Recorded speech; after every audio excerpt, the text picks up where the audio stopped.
All right, welcome to the Mental Advantage podcast. This is John Cullen with Brandon Allen. Brandon, what's up? My man, not a whole lot. Just excited about tonight's guest, Absolutely. Mr. Todd Setner.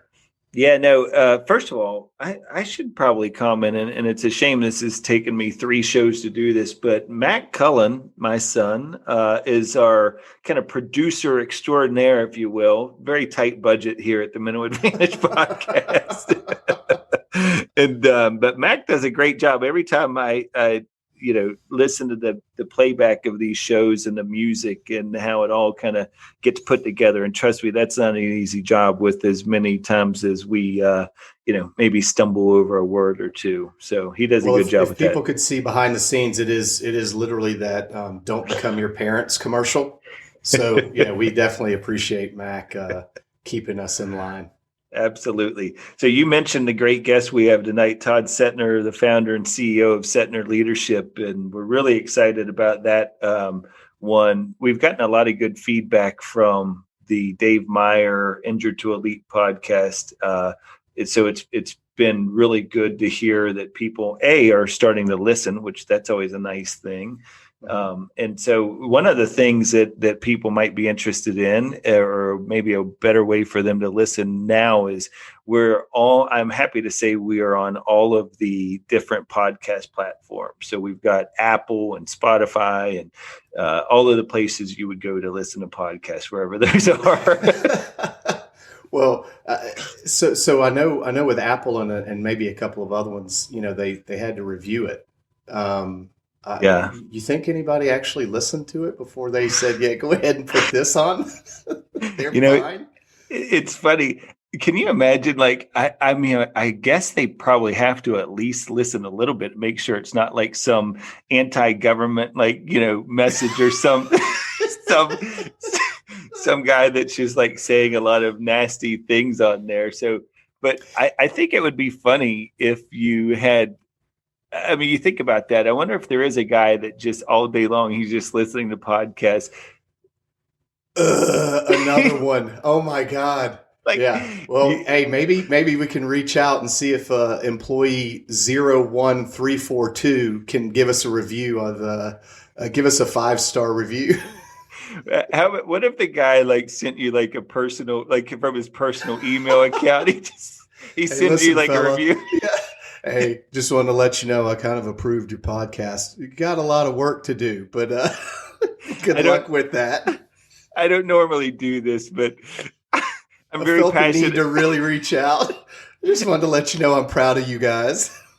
I'm very passionate about podcasts, and I don't know if this is really the direction for you guys. At your advanced age, I'm glad y'all are checking stuff off the bucket list. We're like, thanks, Robert. Yeah, appreciate that. Richard. Yeah. So no, but that's good news for everybody. So you'll be able to listen to those, and do me a favor, do Brandon a favor, make sure that you rate the podcast, that you get on there. You give some, and we're open to constructive criticism as long as you have led off with a 5-star rating, and then the constructive criticism can come into play. You're more than welcome to let us know what you think we need to do better after you've given us that 5-star rating. Well, I know. Too, any feedback that they want to provide on the social media platforms too. I'd like to get to a point to where we could read comments outside of, hey, I like the beginning and the end. Something from the listeners, if they heard something that they want us to maybe from the previous show go a little deeper into, or or a guest or a topic that they would want us to cover in future shows. So. Yeah, no, I in order for us to grow, and trust me, we're going to continue to hopefully get better with this the more that we do it. But we can't get worse. That's right. That was one of the comments actually that somebody left. I guess you read that already. The guy said, "I don't think this could get any worse." Only one way to go, fellas. He said, "Other than the beginning and the end, there's no way this could get worse." So, but no, I think it's one of those things that we've got to continue to grow with as far as the audience. And we're willing to listen to that feedback. And if there's a particular topic you want us to unpack on the show, we'll definitely do that. So anything else happening? Todd Setner, I know that we've talked a lot about this.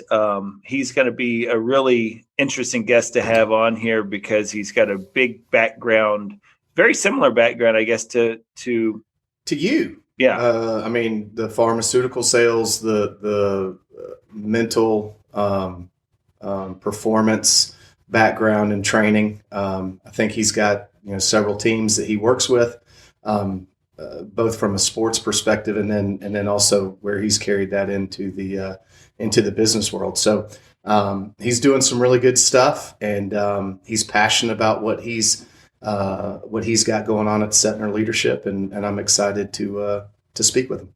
Yeah, it'll be really good. When we discussed doing a podcast, we wanted to make sure it wasn't just a mental performance, like all about the theories and strategies and systems. Because as we've talked about, I mean, there's plenty of those podcasts out there. If you're looking to get those lectures, those types of podcasts that kind of sometimes sound like a lecture, and maybe can get a little bit stuffy. They're out there. But we wanted, when done correctly, I think the goal of our podcast is that we should sound like you are just literally listening in on a conversation that you and I are having with a guest, or sometimes just having with ourselves, about the importance of having that right mindset and the right approach to face the different challenges that we all face in life. And whether that is the challenge of being an athlete or dealing with the ups and downs of practice and competition, or maybe it's even just an employee who's working on a big project or feels like they're running on the treadmill and not making any progress in their jobs. This is going to be a podcast for you, the business leader, the coach, father, mother. I mean, you kind of get the idea, but we're all facing something. And I think that's the biggest thing that, we're going to talk a little bit about with Todd today. But if you keep the right perspective about things and you have that right attitude and mindset, life can really be limitless. And we've talked about this for a long time, is just having the right attitude as you go in. And having that, I guess, not to be too cheesy about it, but that mental advantage. But sure, when you put that focus on the right things, you can become elite. And Todd's going to talk to the listeners today about what it takes to be elite, what the 3 steps of being elite that Todd will get into as he talks about, where somebody can go, and he'll unpack leadership and mindset and culture. So let's get to it. Well, Brandon, we talked a little bit about this last week, but I'm really excited for our next guest, Todd Setner, to join us. And Todd is the founder and CEO of Setner Leadership. And we're going to get into some of the systems and strategies that Todd has put together that have really helped benefit a lot of people, not only from a team concept, but also individually with some one-on-one coaching, a lot of really cool things that he has to bring to the table. And Todd, welcome to the show. Hey guys, yeah, appreciate you having me. Excited to be here. Yeah, absolutely. So Todd, let's, just for the sake of the listeners, I know a lot about you, and Brandon knows a lot about you just from some of the discussions we've had leading up to the show. But for the sake of the listeners, what I'd like to do is just kind of take you back a little bit into some of your background. In the early 90s through 2006, you grew up a son of a coach from Amsterdam, New York, right? Amsterdam High School. Your dad was a coach for nearly 40 years, which was incredible. I think it happens all the time where you can't help but be influenced by some of that, right? When your dad is, you're around the game, your dad's coaching, and always, I'm sure, just like my kids were, it's like Brandon's kids actually as well, being that kid of a coach, you're always getting coached, it seems like, in everything that you're doing there. But then went on to play, 4 years for your dad, played varsity for him, signed a scholarship to University of Albany, where you were a 4-year starter, and then participated in a number of NBA summer league camps.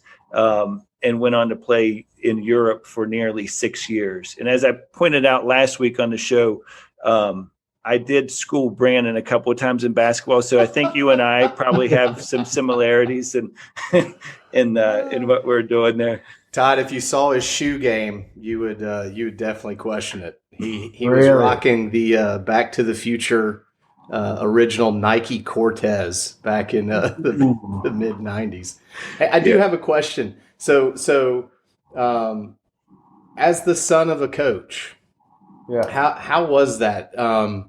Because I know for my kids, it's usually harder for them than some of the other players, right? Because you kind of feel like I have to justify if my kid's out there playing, and I would imagine a 4-year starter, it's got to be tough to be the coach's son. Yeah, well, I'll take you guys way back. So I was in a really young league. I think I was 6 years old, and I remember that year I scored one basket for the wrong team. And I recall coming home that day, and even though I was 6, it's pretty vivid in my mind, or I've been told the story enough times where I think it's vivid in my mind. And my dad said, look, man, you're young. I know you've got passion for the game. Obviously, I've been around the game for all 6 years, being a ball boy, being around my dad, going to practice, watching him splice film at home, and things like that. And he said, you got 2 options. You can go out and play any sport you want and have fun and enjoy it, or you can really dive in. And if this is the game you love, we had a swing set up in the backyard. And he says, I had 2 older sisters. He said, at their expense, we could take that thing down and put up a half court with a nice light. And I remember I was one of the first guys in the neighborhood with a glass backboard, nice. Chicago Bulls backboard with a light on it. And the very next year in that same league, I got MVP. Did you nice. Really? And that was where I was like, okay, I love this game. I've got passion for this game. Obviously, I saw myself get better just through practice. And it didn't get easier from there, because then I become a young adult, and you get to high school where I was moved up to varsity as a 9th grader, and there was chatter, right? There was chatter amongst the classmates, chatter amongst the teachers, of course, the parents, that I'm up there because my dad's the coach. Mm-hmm. And I was a scrawny little point guard that was playing against juniors and seniors, and it wasn't easy, but I competed. I think people could appreciate that. You fast forward a year to my sophomore year, and voted by the players on the team, I was the MVP of the team that year. And of course, then my junior and senior year as well. And things really started to come into, I started to come into my own. And we went to a state championship game. We were 25-4 my junior year. Wow. So things really started to turn. So at that point, it was kind of like proving people wrong as kind of a silent motivation. That it's not because of my dad. He's just a coach on the sideline that has the same last name as me, but he treated me the same, if not, to your point, a little bit harder than everyone else. Right. And I also had him for first period accounting class. I also had to go home with him after practice and listen to it there. And we tell this story all the time and to this day. And but you know what? He taught me the game I love. He taught me discipline and work ethic. I saw him do it himself. He led by example. He never forced me to play basketball. So just being around it, and of course having a little bit of his mind, I was unique in the fact that in today's day and age, you get talented kids that then go and learn the game. I learned the game first and then became talented and skilled. That's fantastic. I mean, and that's something I think really comes through with a lot of your content that you share on social media and the different platforms, is just the idea of discipline, right? And we'll unpack some of that a little bit later on. But it's interesting. I think as you then left high school, you go to University of Albany. What was that experience like? Because now all of a sudden everything gets a little bit faster, right? I mean, the pace of the game's a little bit faster. Sometimes that adversity and pressure that's being put on you as a player gets a little bit higher and a little bit greater. What was that like? I was getting recruited, of course, my junior and senior year. Had a lot of different schools come and watch me play, and there's a lot of excitement. And I remember schools like Wagner and Canisius and Siena, Weber State. I remember Tennessee coming. Coach Kevin O'Neill was there at the time. A lot of good schools. But I remember going to my my on campus, one of my 5 paid on campus visits, and at the time, a legend in the game, Doc Sowers, who was at Albany for 41 years, was the coach still. It was actually his 41st season, my freshman year, and he brought me to the campus university president, her office, Karen Hitchcock. So we walked into the office with my dad, and we sat down, and Mrs. Hitchcock said, "Doc, would you mind if I talk to Todd and his dad on his own?" So Doc walks out along with my possible assistant coach at the time. And Mrs. Hitchcock said, "I got to tell you something. In all my years, I think she was there for 28, 29 years. She goes, Doc Sowers has never brought a recruit to my office." Wow. And that solidified it, because I wanted to also stay close to home, because my dad was going to continue to coach high school basketball so he could see both games. Albany and Amsterdam are about 40 minutes away. And so I was a local boy that signed a scholarship to play at UAlbany, and we were right in the transition of coming out of Division II and going Division I. We were part of that inaugural season. So it was a fantastic fit for me, playing powerhouses like Syracuse, 5th in the country, Arkansas. We took our show on the road to the Ivy League schools, MAC schools. So overall, great competition, because we were still independent and hadn't joined the America East Conference. So that was the start of my college career under Doc, and then he retired after year 1. And then Coach Scott Hicks came in from Lemoyne, who actually coached under Jim Boeheim at Syracuse. And I had 3 great years with Coach Hicks to close out my college career. So Todd, how was that transition? So being an athlete in college is difficult, right? I mean, the statistics say that 1 out of every 4 make it through their 4 years of eligibility. So it's a very difficult process, juggling. I would imagine it also took some mental toughness with a coaching change too, right? I mean, that's a lot of stuff there, a lot of moving parts, getting out on your own and trying to juggle everything that you have to juggle as an athlete. But then you throw in kind of that mental speed bump, I guess, of having to also transition to a new coach. Mm-hmm. Has that played a role in terms of adversity and how to overcome some of that stuff, or was it a pretty smooth transition for you? Yeah. It's a great question, and I get it a lot when I talk about my career, because if you think about it, people will say, well, you've only had your dad as a coach, and now you're going to obviously step up in talent in terms of level, and also you got someone new that's never been on the sideline that's not related to you. Well, I hear you, but I played a lot of AAU basketball for a lot of coaches. Albany City Rocks, we did our own AAU team at times. Obviously, I've been to all the camps you can imagine, 5-star, Eastern Invitational, all those things. So I've been coached by a lot of good people and a lot of good coaches. And, one of the things I learned at a young age that we will talk about when it comes to one of my 3 pillars is process over outcome. I was a big proponent of not worrying about what the outcome could potentially be.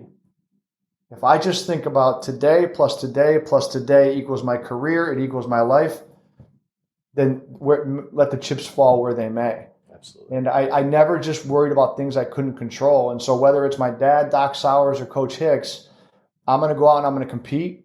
I'm going to go on the practice floor and get better every day. I'm going to challenge my teammates whether they like it or not, because I was a guy, even in high school, even in middle school, people that know me, I swam upstream, and that was just the personality I had.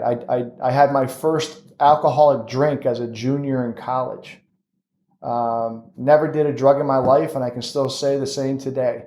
I was a guy that said, I'm going to get paid to play the game I love, and anyone that gets in my way, I technically bulldozed. And that wasn't the best mentality, but it was the mentality that I wanted to get me to where I needed to go and where I wanted to go. And that was the kind of the way I lived my life as a young adult.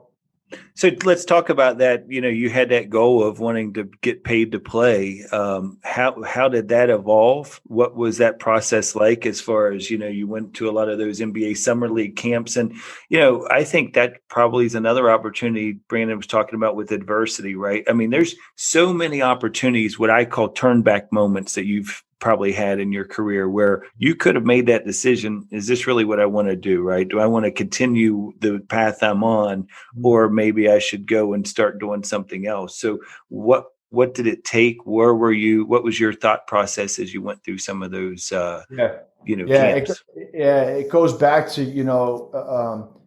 you got to write your goals down. And if you guys were able to check out my website, if you go to setnerleadership.com, under the tab about, I tell this story a little bit. And there is on the website, I posted the sticker. If you guys remember, I'm sure you do. Yeah. The VHS sticker we used to put on the VHS cassette tapes. It's white and long. And I was 12 years old. It was January of 1992. And I wrote down, I want to be a professional basketball player. I actually spelled the word professional wrong. It's on the website because I wrote it at 12 years old. That was so powerful because every day I got back in my room, I could see that goal, right? And so when it came time, I remember my last game at UAlbany was at Colgate. Had a pretty good game. We beat them at Colgate, tough place to play. We take the bus back to Albany. We all go out that night. Most of the other seniors are ready to get done with their career and enjoy the night. And I enjoyed the night as well. And at 6:15 in the morning, I got a phone call from my assistant coach. And he says, the lead scout for the New York Knicks is in the arena on campus and is waiting for you to come down to work you out. Wow. You can imagine not only the excitement, but the fear of, wow, okay, I got in pretty late, didn't expect this. You talk about, adversity in terms of you need to now get focused, get yourself down to campus. I sprinted down to campus and did a work for this coach and a workout for this coach. And that was the start of, okay, now we're going to go to the next level. And whether it's the NBA or whether it's Europe, I didn't distinguish between the goal at 12 years old and whether I knew it at the time or not was kind of irrelevant. But if I can go play the game I love and make a living, I'm going to feel pretty good about myself. And as I went through all these NBA camps in Vegas and out in Utah, I kept getting calls from Europe. And I kind of knew at the time, 6-foot point guard from upstate New York. I came out with a really tough class. If you remember people, Kobe, Grant Hill, Jason Kidd. I mean, this was the class that was going, into the draft. I ended up going to Europe. And I remember the first year like it was yesterday, and we can certainly dive into that. But a quick high level is we were, I think, 28-3. We ended up winning 3 different championships throughout the year. There's a league play, cup play, and then the playoffs. I got player of the year in the UK, and I was an absolute cloud nine at the end of 2001. It was a phenomenal first year in Europe. Yeah, it's interesting, Todd, because I think oftentimes people have this tendency when they're setting a goal for themselves is to get very results focused. They look at, somebody like yourself who's 12 years old, and it becomes this thing as I need to be an NBA basketball player, or I need to be at the top level of whatever path that I take. And instead of focusing on the process, instead of getting back into the lab every single day and doing all of the work it takes and committing to that, they're so dialed into that result that it ends up becoming very, it's something that they stress about, they're anxious about, because if you're always results focused, then you're constantly comparing where you are in that path and you're never at that, at that particular result. So therefore, it just the byproduct of that is a lot of stress. And so I think it's really important for the listeners to hear what it took for you from a commitment standpoint to say, okay, let me just get back to doing what I need to do today, make that next best decision. And then therefore I'll worry about the results when the results come, kind of a thing. So what was it? I mean, what was it in all of that you decided somewhere along the line, there might be something in this mental performance coaching. What do you think was that trigger point for you? Yeah. So if you look at my career in the rear view, I had 15 years as an athlete. And when I mean 15 years, I mean as a young adult. You got high school, you got 4 years of college, and then I had 6 years in Europe, so technically 15-year span. And in 2006, I transitioned all the skills I learned as an athlete into the corporate world. Started as a pharmaceutical sales rep, kind of worked my way up in that industry as a manager and leader. I slid into the med device world, and now I'm a VP of sales at Siemens Medical.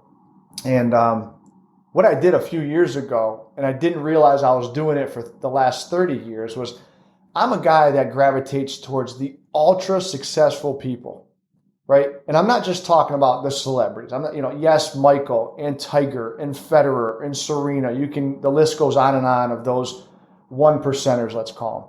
Then you got the Bill Gates and the Bezos and all the Facebook and all these guys that have done well in the corporate world. So I studied them a little bit as to why are they elite? Why are they so much better than all the other pro athletes, than all the other professionals? I started just jotting things down. Then what I did is I said, how is this going to impact me at my level where I am in my life, whether it was a pharmaceutical sales rep, whether I was a manager, an athlete. So basically what I started doing was anyone who I could come in contact with or I came in contact with that walked up on stage and gave a speech, that was a new leader in my company that I was impressed with, someone who had great public speaking skills.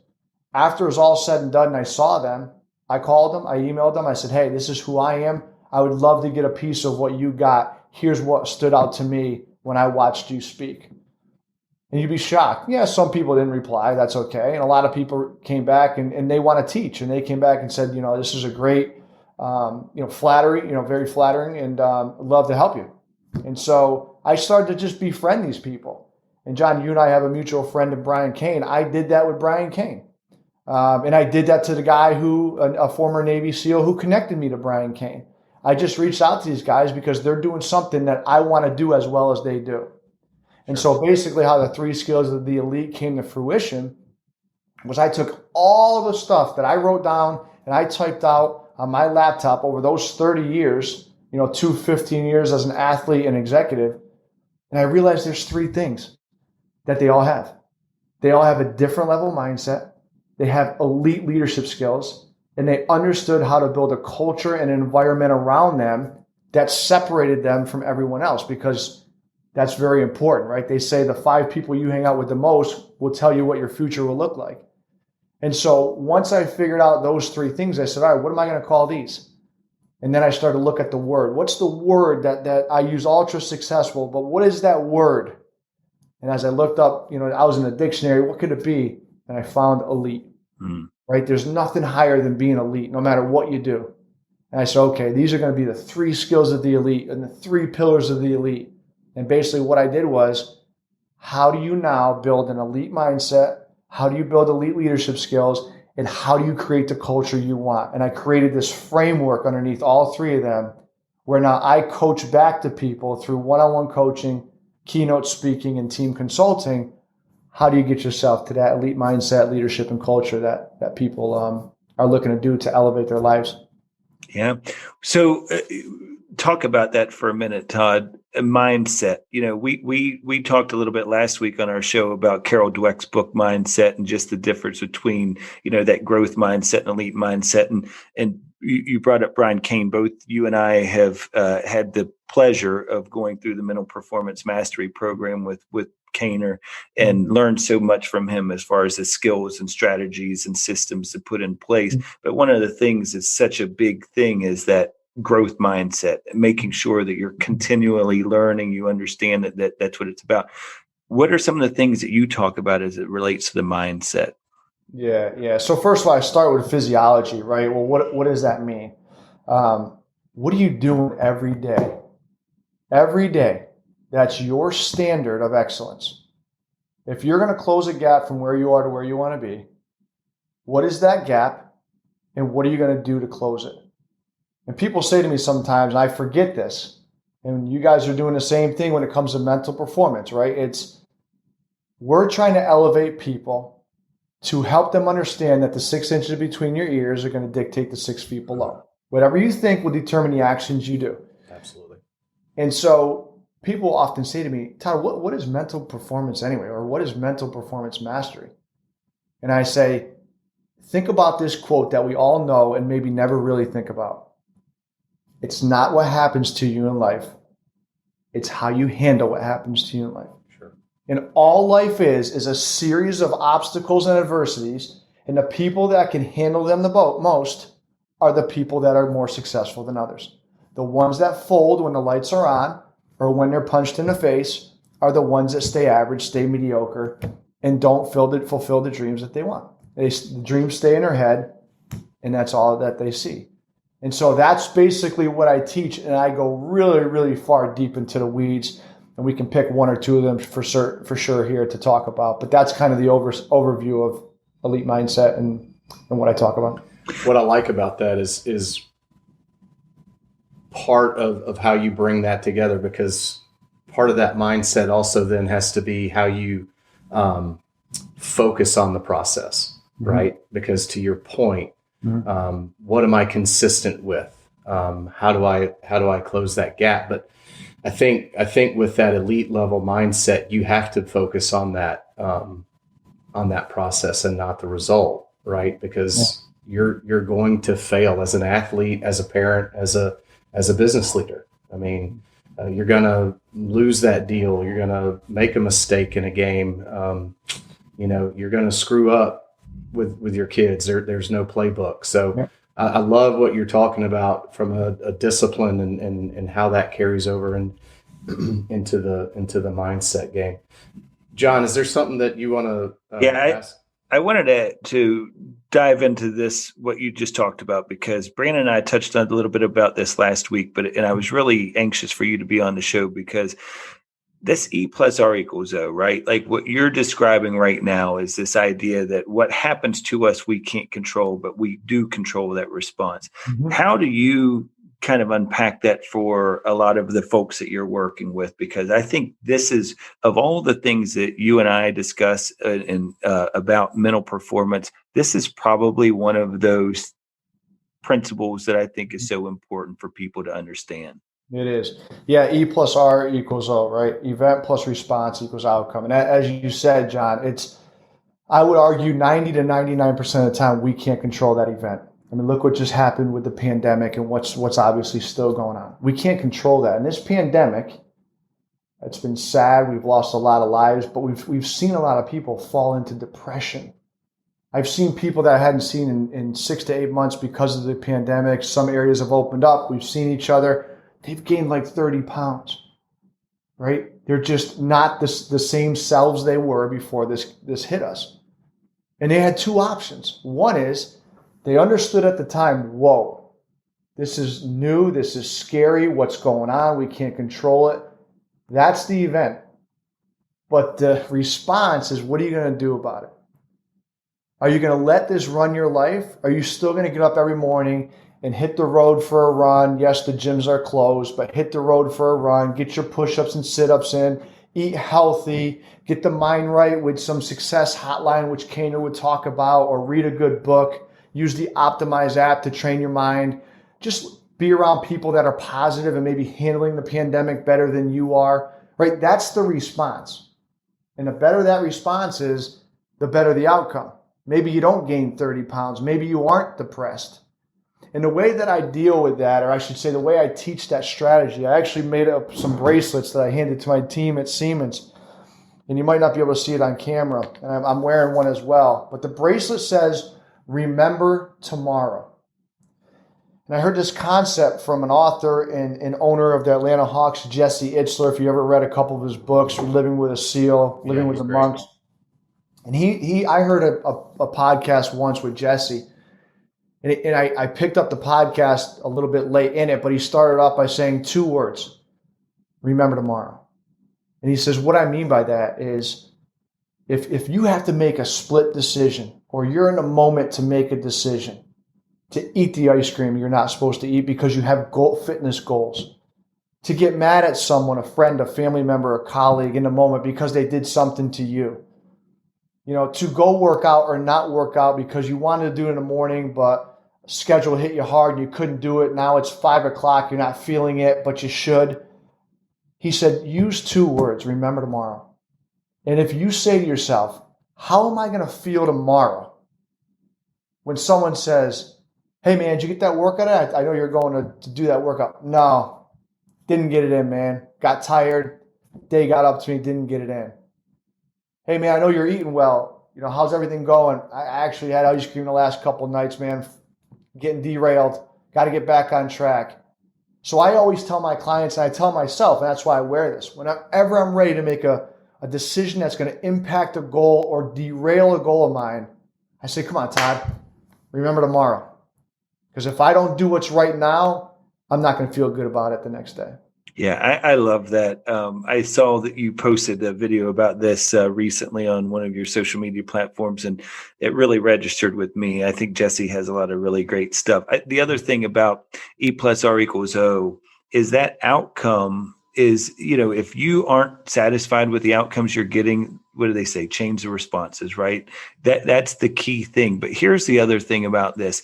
That outcome then becomes the next event. Because if you think about it, if you're not getting that outcome, say you made that bad decision in your response, and now all of a sudden you got an outcome that you didn't want, that now becomes another opportunity for you to respond, because now you've got this outcome now becomes the next event, and now the cycle continues.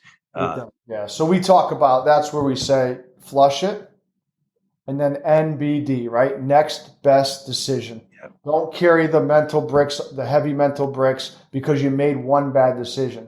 Don't let that snowball because you had the ice cream. I keep using that analogy. It's okay. You had it. It's over. Get up tomorrow morning and let's get back after it. Yeah. What other things are you passionate about as it relates to the mindset that you're really driving home with Setner leadership? Yeah, so there's a lot of good stuff. So basically what I do is under each pillar, so elite mindset, I've got 8 skills under mindset. So process over outcome would be one. I mentioned to you physiology is another one, getting the body right. I talk a lot about emotional intelligence, particularly in the corporate world and the people that I lead there.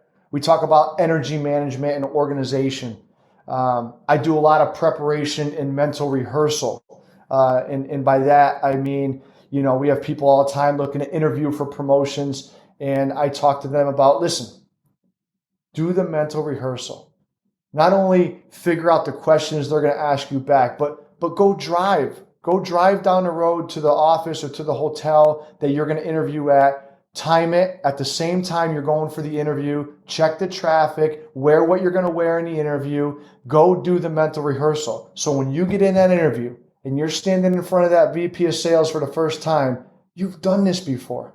You're sinking to the level of your training instead of worrying about rising to the level of the occasion, and the lights are on and you're worried, your palms are sweaty because you've never done it before.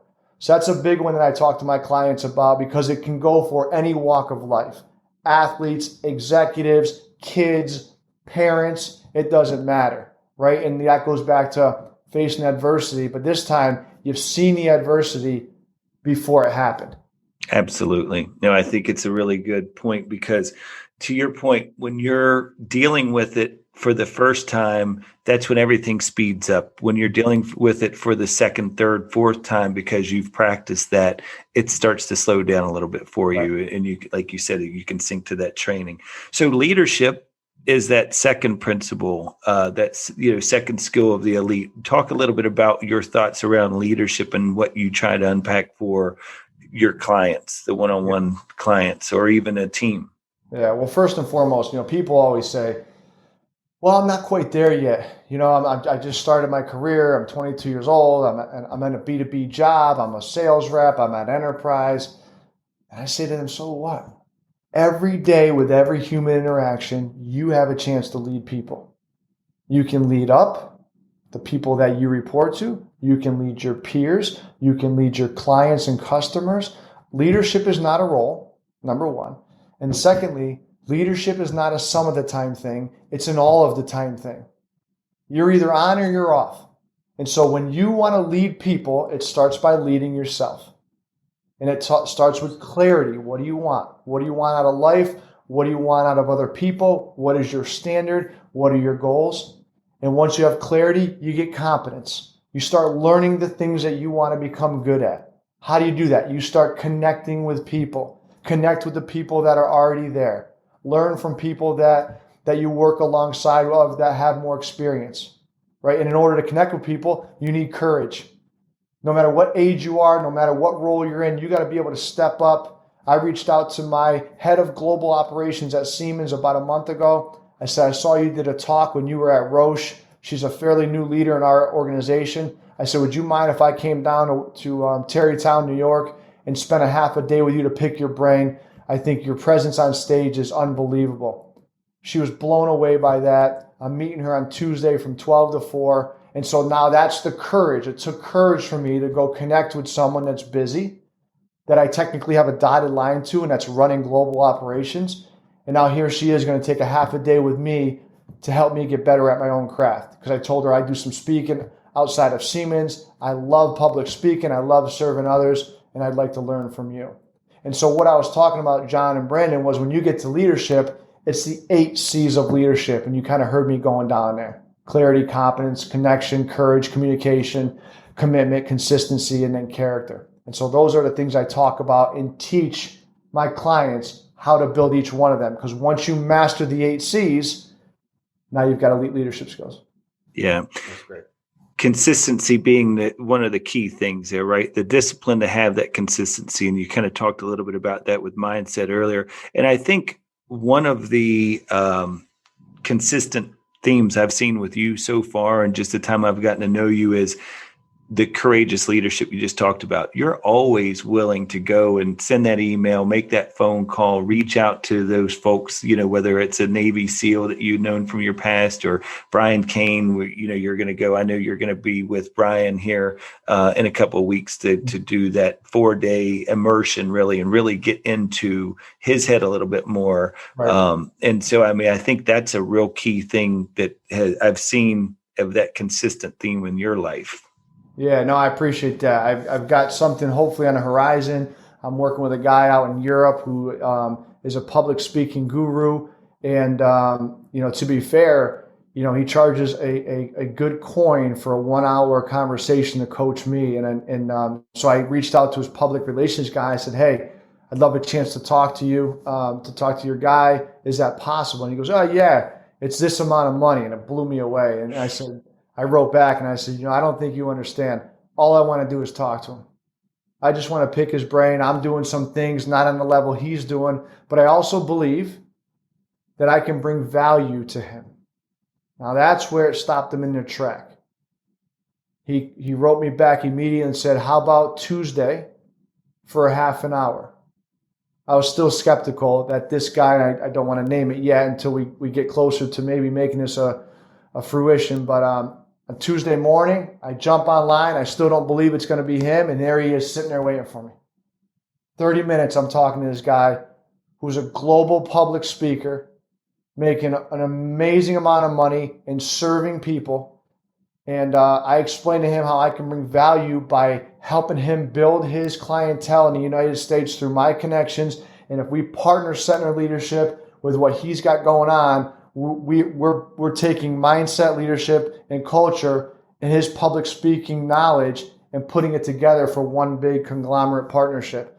And he bought in immediately. And now we've been talking for an hour every single week, him and his team. And we're getting close to trying to meet each other once we can and hopefully merge some things on our websites and see what we can do. But again, John, it goes back to, that first message to him, they said, yep, this is how much it costs. I said, no, I'm not looking for that. Then I tried again. He says, okay, this might be a different kind of conversation. Then I got him. That's courage. But you know what? If he says no, what did I lose? Right. Yeah. Nothing. So I encourage people that are listening, take the chance. We talk a lot about Cetnar on this, and Cetnar's been an amazing mentor for us. One of the things he preaches is it's the start that stops most people. Exactly right. Yep. Absolutely right. And staying committed, and you talked about this a minute ago, but that is, I think, one of the things that I notice about most people, whether it's a goal they've set for themselves, it's having that discipline to stay committed to the process. Motivation, I say all the time, it's fleeting. You're not always going to stay motivated. There's going to be plenty of days you don't feel like going to the gym. You're not motivated to go to the gym. There's going to be plenty of days that you aren't motivated to read those 10 pages that you've set a goal for yourself to read every single day, or do your morning routine. I know is a big thing for you and I both. It's that commitment, though, because you've set out and said, this is something I want to do. One other thing about leadership, before we move on and hear a little bit more about some of your thoughts on leadership, is I think it was Mark Glissini I heard recently. Somebody on a podcast was talking about their definition of leadership is somebody who comforts the disturbed but disturbs the comforted. Mm-hmm. So they shake things up a little bit, right? They're that person that's going to pick somebody up in the group that's, maybe falling behind a little bit, but they're also going to be that person who, as you mentioned, with the courageous leadership is going to, not be afraid to challenge those in the status quo. Mm-hmm. Yeah. There's two types of people in this world. There's lifters and there's leaners, right? A lifter is when you engage in a conversation with someone. There's two things that are going to happen. When they walk away from the conversation with you, John, or you, Brandon, they're going to either feel better about themselves because of you, or they're going to feel a little bit worse. Now, you could have a stagnant conversation that was pretty fleeting, pretty brief, and maybe nothing really felt emotionally. But in general, you're going to make them feel better or worse based on your impact. And so that goes into charisma, which I think is a key component to leadership. I heard a story once about two prime ministers in the UK, and a lady was going to have dinner on consecutive nights with each prime minister. And after dinner with both of them, a reporter asked the lady, how was the dinner with the first prime minister? And I think it was, and this is a true story, Prime Minister Gladstone and Prime Minister Disraeli. And she says, when I walked in with Prime Minister Gladstone, I felt like he was the most important person in the world. He's amazing. He's so intelligent, so knowledgeable, unbelievable. She goes, the next night when I was with Prime Minister Disraeli, I felt like I was the most important person in the world. That's charisma. Absolutely. That's leadership. Yeah, no, it's really good.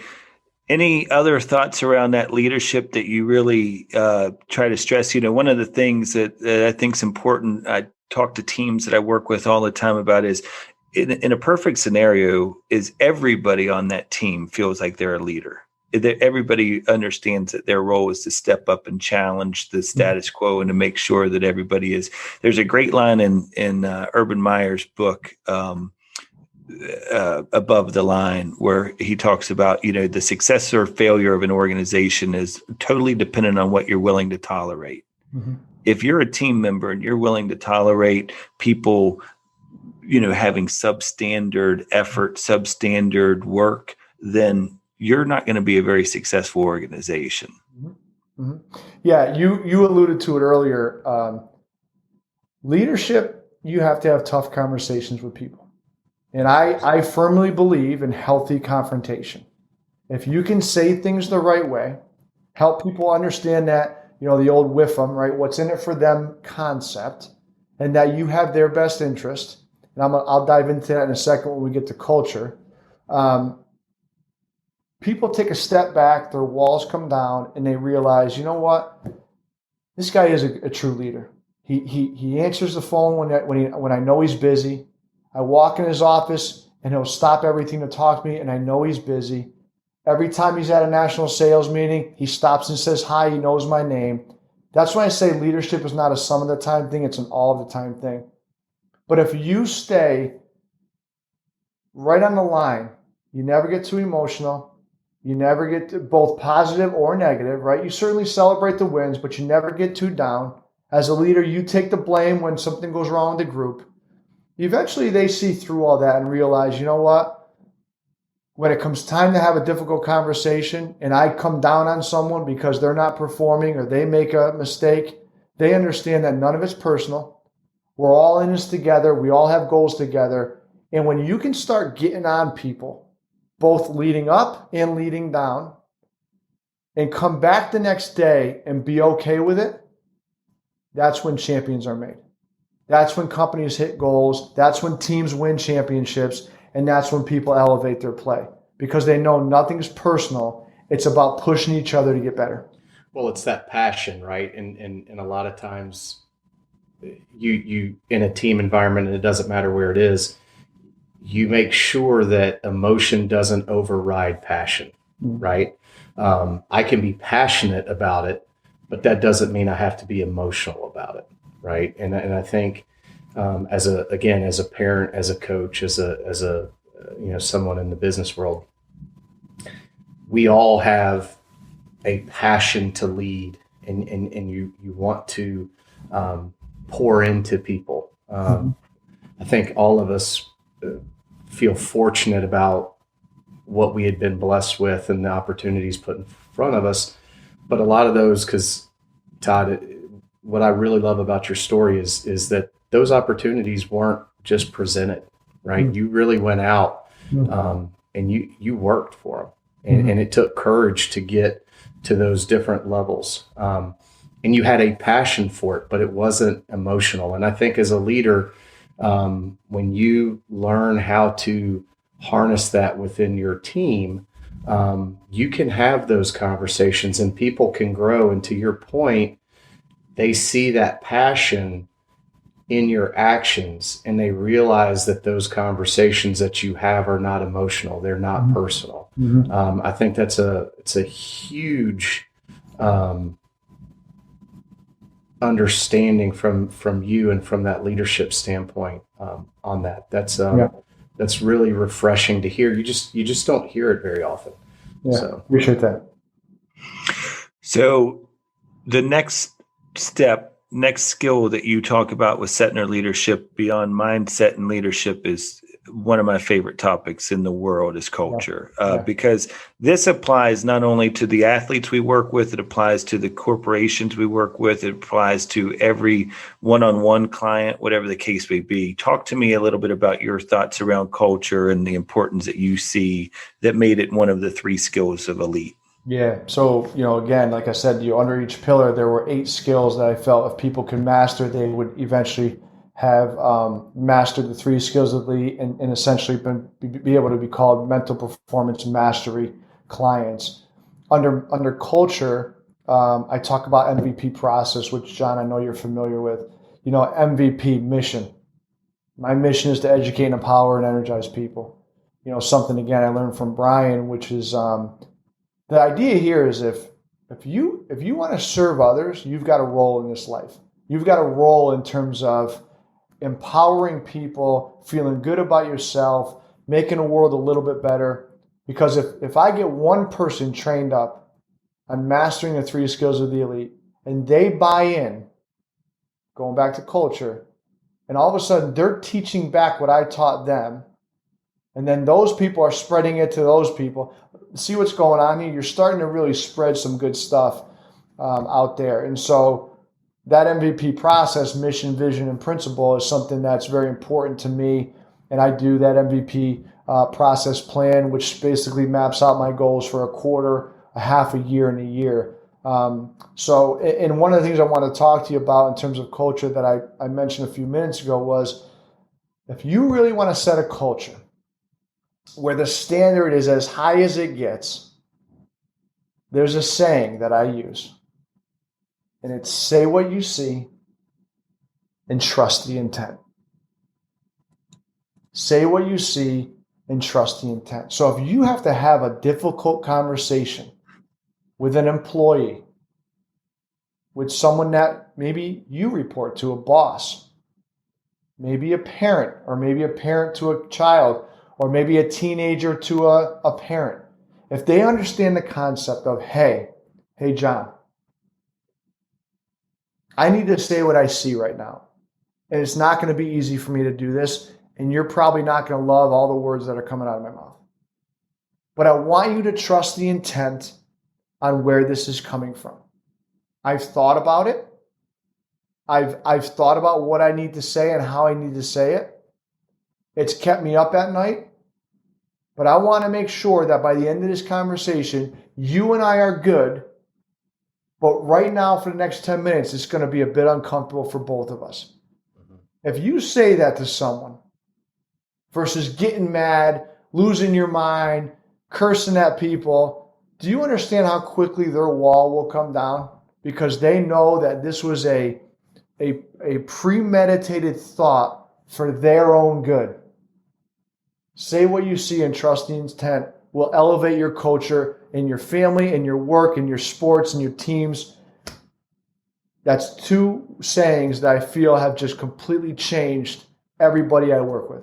It's a simple framework. I really, really like that a lot, because it's a simple framework to have that crucial conversation, which is so important, especially for you leaders out there, you business leaders, you coaches out there, addressing that early. There's a great book I read a couple years ago called Addressing the Elephant in the Room. And it talks about the elephant came through the door at some point to get into the room. It was small enough to get through the door.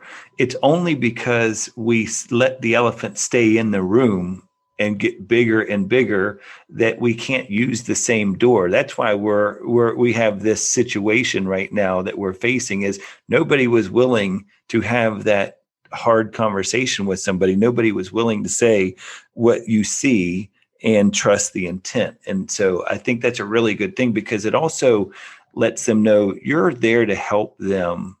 You're there to, I tell my employees all the time is it's all about blind spots. I believe one of my biggest jobs, whether it's a coach or a business leader, is to help find blind spots. People by nature don't usually want to mess up or do the wrong thing. It's just that they don't realize they're doing it. So if you can help them identify those blind spots by saying what you see and trusting the intent is a really great thing there. Yeah.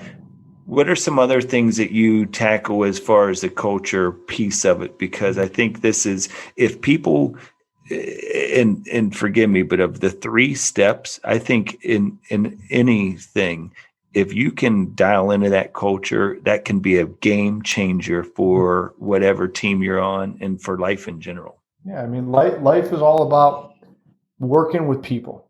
You don't have to play sports to have a culture. There's a culture in all of our homes. There's a culture in our friends circle. There's a culture in our careers. I think the most important thing when it comes to culture is presence. I try to do a one-word brand, whether it's every month or every quarter, right? And my one-word brand right now is presence. And the reason why I chose that, we talk about presence or using the maybe you call it an idiom, is be where your feet are, right? And the reason why I'm using that right now is I'm building Setner leadership. I'm managing $300 million at Siemens Medical that I'm responsible for and the people underneath me. I've got a 1-year-old daughter. I'm a husband. I've got extended family. We're going through COVID. There's a lot of stuff going on in the world right now. We've all got our own stuff we're dealing with.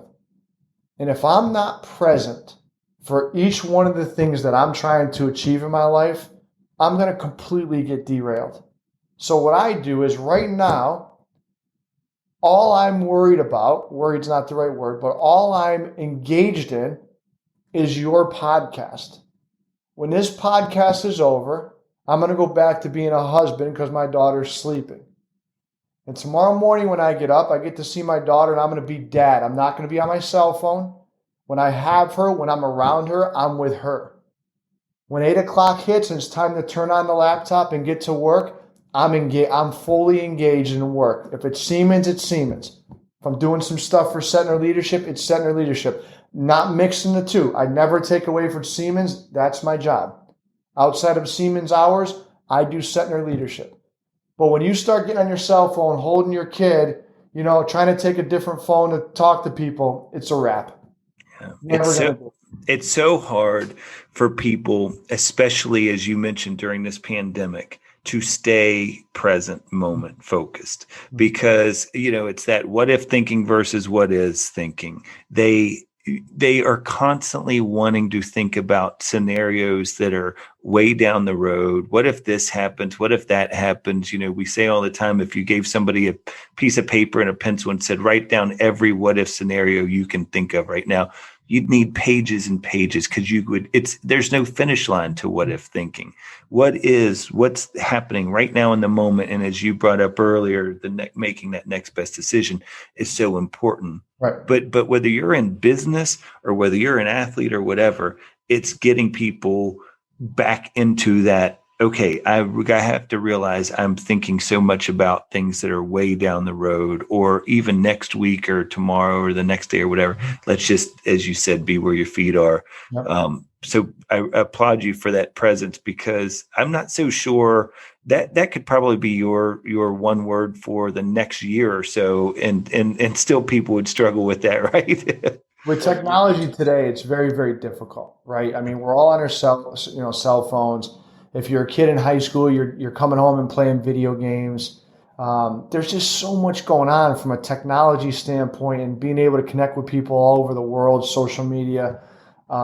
My wife and I did something recently where we just, before I really got going with Setner Leadership, we took all social media off our cell phones.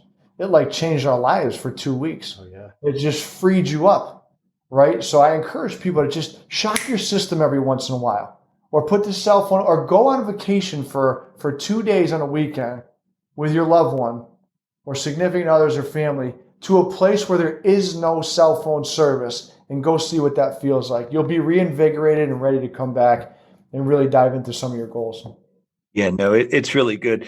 Todd, so what is the next project? I mean, you've been working on the 3 skills, and I think people are starting to hear, hopefully the listeners are starting to understand.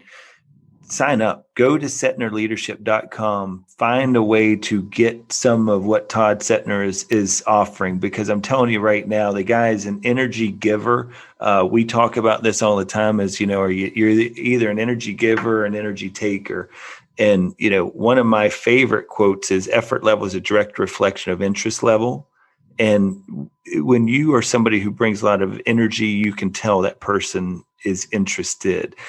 So tell me about the book. I know you kind of touched on that a little bit earlier. What's going on? What's the next project for you? Yeah, so the 3 pillars of elite results, a book that I've been working on for several years now, putting the 3 skills of the elite and all of the 8 skills under each pillar under one cover, under one book, and telling some good stories, obviously not only of my life, but all the mentors, all the coaches, the people that I've been able to learn from, and then teach some of their stuff back. So I'm hoping by mid-March to late March, we'll be up on Amazon, obviously up on the website, and really excited about that. I'm also working on some different kinds of workbooks. I'm working with a lot of corporate companies, Corporate USA, and a couple global companies where I'm going in and doing some team consulting and workshops where we dive into either a high level of all 3 pillars, or maybe we take one, right? Maybe it's a company that wants to work on leadership presence, and that's the area of development they feel their leaders need. We'll take that one pillar and we'll go so deep with workshops and full day workshops, diving in and making sure they come out of there better leaders. So there's a lot of good stuff going on. Matter of fact, the last thing I'll tell you guys is I'm actually going to change the name of Setner Leadership to Setner Consulting Group. I'm starting to build a team. Added a public relations person. We've got a couple collaborations going on of speakers that will come on stage with me and talk about their different experiences. So the company's being built pretty quickly as well. So I'm really excited about that. And that transition will be seamless from the social media and website standpoint. No changes needed from the viewer's position, but I'm excited to launch that as well. You mentioned Brian Cain. Who are some other influences that you have right now that you're really down into what they're putting out there? Yeah, certainly the guy who connected me to Brian Cain. His name is Sean Haggerty, former U.S. Navy SEAL. He was overseas with actually American sniper, the late Chris Kyle. They were over there together as snipers. Sean is out in the San Diego area working as a CEO for Protector Brewery. It's the only organic beer brewing company in the state of California right now. So he's doing big things after his military career. Great guy to know. You reach out to him, he'll give you a phone call right back. So Sean and I are very close, stay in contact frequently, and we visit each other's families. So he's certainly one guy and he's on the website. You'll see that. There's this guy I'm partnering with in Europe. Won't release the name yet, as I stated earlier. I know you guys are probably itching for it, but once we get this thing going, hopefully it'll come to fruition. That'll be really big for us, because he's certainly on another level of himself for sure. And I got to tell you, there's a lot of people. You're looking at a bunch of books behind me, and if I turn this camera 360 degrees in this office, you would see a couple hundred more books. Just read. Put the cell phone down. John, you're a well-read guy. I heard some of the books that you stated earlier. Just read. You get some of those things, you put it into use, they become practical for you. You start to own it yourself, make it your own. It's a huge part of my life. It's a huge part of my wife's life. So I encourage people that are looking to go down this road or looking to close the gap from where they are to where they want to be. Find the people that are doing it and study them. That's what I did. I think that's certainly a trusted route to take. Yeah, I think it's really important to be that lifelong learner and continue to just, put yourself out there and make sure that you're vulnerable enough even to just reach out to people, like you say, and just ask the right questions. How about from a social media standpoint? I know setnerleadership.com. Tell people where they can find you on Instagram, Twitter, whatever the case may be. Yeah, all the handles are at Setner Leadership at the moment. You can find me there, YouTube, LinkedIn, Instagram, Facebook, Twitter. I actually just got onto TikTok, believe it or not. I'm a 42-year-old guy that just jumped on a TikTok. A lot of people laughed at me, but I'll tell you what, I posted one of my first videos, if you guys go on there and view, of me doing a basketball clinic for Team Fredette, young group of 8th graders. If you guys know Jimmer Fredette, who was the 10th pick in the draft about 10 years ago. Jimmer and his family are good friends of ours, obviously from the area. And so I did a clinic for his brother who coaches the team. And I posted one video, and it went back to process over outcome. And I said, just because I didn't make the NBA doesn't mean I didn't hit my goal. Think of what I did from 12 years old all the way up to the end of my career at 27 years old. Think about all the things I've learned, all the people I've met, how much better I got on and off the court. That's the process. So if you focus on, like I said before, today plus today plus today equals your career and your life, it doesn't matter that I didn't make the NBA. Sure. Think about the life that I've had the whole path through. And so I posted that video that was recorded. It was about a minute long. I got 6,000 views in 24 hours on TikTok. So I said TikTok, then I bought into, obviously, because I'm like, this is obviously working. So those are my handles. You can find me there for sure. I try to get something out every day, so I stay on top of people's minds in terms of what they can use from a strategy standpoint to get them through their day and turn adversity into their advantage. Yeah, no, it's great stuff. Todd, I'm so happy for you. I had a chance to talk to you a while back when you kind of were just getting started with this whole thing. I remember it was one of the MPM coaches calls that you were sharing some of the things you were working on when you first started developing these 3 skills to the elite, and just watching you evolve, both from a social media standpoint, create that brand that you've created with Setner Leadership and now soon to be Setner Consulting Group. Couldn't be more proud of you, man. I think what you're doing is fantastic. All the people you're helping, continue to do it. I mean, this hopefully won't be the first and only time that we have you on the show. Would love to have you come back, especially once that book gets released in March, and talk a little bit more about that. And have you back on periodically just to see what you're working on, because whatever you're doing is working, because I know a lot of people who are dialed into what Todd Setner's got to offer right now. So can't thank you enough. Yeah, no, I appreciate that. If I were to leave people with a word of advice, I'd say, and John, you saw it firsthand. When I delivered that talk to you guys with Brian Kane, Brian just asked me earlier in that day, hey, if you want to get good, I'll get a bunch of coaches on right now and let them listen to you. And I'll tell you, I was nervous. I didn't know any of you guys. There was probably 40 or 50 of you. And I gave one of the worst talks maybe of my career. And I've given a lot of them before that talk. But to go up in that cam and talk about something that I was passionate about but didn't have confidence in yet, I struggled, right? And so I'd leave people with this. Don't be afraid to fail. If you start loving failing, don't take it the wrong way, but love the fact that you do something, doesn't work, brush yourself off, and get back up. It's not how many times you get knocked down, it's how many times you get back up. And so that's what I took from that night. And that night, John, fueled me to accelerate my growth, dive in a little bit deeper, get a little bit more present, and really get after it. So it helped me tremendously to fail that night in my mind. Well, it's been very entertaining and very rewarding having a front seat to watch you evolve from that day to what you're seeing now, because it's really good stuff. Can't wait to see what the future holds for you, man. I really appreciate you being on the show. Thank you. Appreciate you guys. Yeah, absolutely. Wow. Another good guest there, Todd Setner. Hopefully everybody was able to take, I would imagine at least 2 or 3 different tidbits away from that to be able to get, Absolutely. I mean, I think, what Todd's doing in the various platforms with the Setner Leadership Group. I mean, there are applications literally everywhere you turn within your life, right? So I know you touched on it at the beginning of the podcast. Being able to learn and hear somebody as passionate as Todd is, and to be able to take a couple of those concepts and then apply them, again, whether you're a parent or a business leader or a coach of some type or an athlete. I mean, finding that passion for what you're doing and what you're trying to achieve. He was awesome.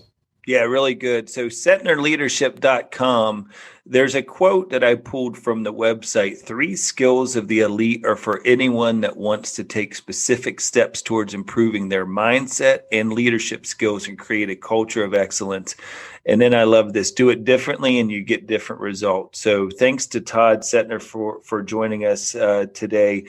And we'll have another really good guest next week, Brandon. Tyler Pazik. I know you've heard me mention his name a time or two. So Tyler and Greg Warburton wrote a book, Ask More, Tell Less for Coaches, The Practical Guide to Mastering Coach-Athlete Communication.